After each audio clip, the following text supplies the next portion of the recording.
আসসালামু আলাইকুম সম্মানিত দর্শকবৃন্দ, আজকে আপনাদের সামনে নতুন জাতের একটি ঘাস দেখানো হচ্ছে। দর্শক, এটি নতুনও বলা যায় বা বেশি দিন হয়নি, বাংলাদেশে এসেছে প্রায় 2 বছর হবে। তবে আমরা এই ঘাসটি আমাদের আমরা যখন প্রথম এনেছিলাম তখন আরও 1.5 বছর আগে প্রথম যখন বাংলাদেশে আসে তখনই কিন্তু আমরা এই গুয়াতিমালা ঘাসটি আমাদের জমিতে লাগাই এবং এই ঘাসটি চাষ করা শুরু করি।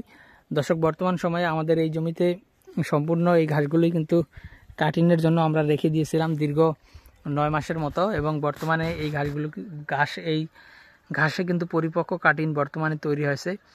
দর্শক, এর আগে অনেকেই আমাদের কাছ থেকে গুয়াতিমালা ঘাসের জন্য ফোন করেছিলেন। আমরা তখন বলেছিলাম যে ঘাসের কাটিং এখনও পরিপক্ক হয়নি।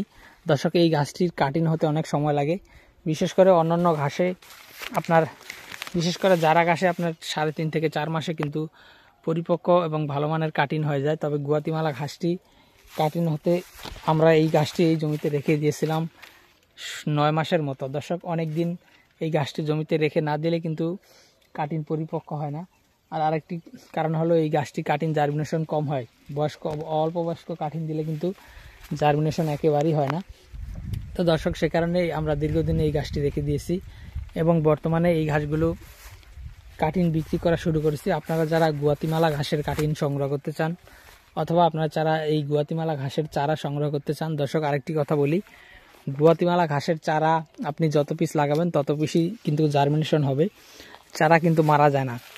আপনারা চাইলে চারা সংগ্রহ করতে পারেন, আর যদি আপনি চান কাটিং লাগাবেন তাহলে কাটিংও আপনি লাগাতে পারেন। বর্তমানে আমাদের কাছে গুয়াতিমালা ঘাসের চারা অথবা কাটিং দুইটাই রয়েছে। আপনি চাইলে চারার থেকে আপনার কাটিংয়ের থেকে চারার দামটা বেশি। তার কারণ হলো, আপনি যদি 100 কাটিং রোপণ করেন সেখানে আপনি ভালো পরিচর্যা করলে 50টা কাটিং কিন্তু জার্মিনেশন হবে।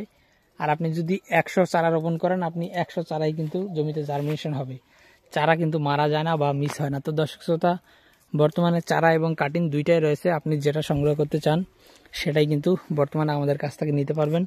সেক্ষেত্রে অবশ্যই আমাদের স্ক্রিনে দেওয়া নম্বরে যোগাযোগ করতে পারেন।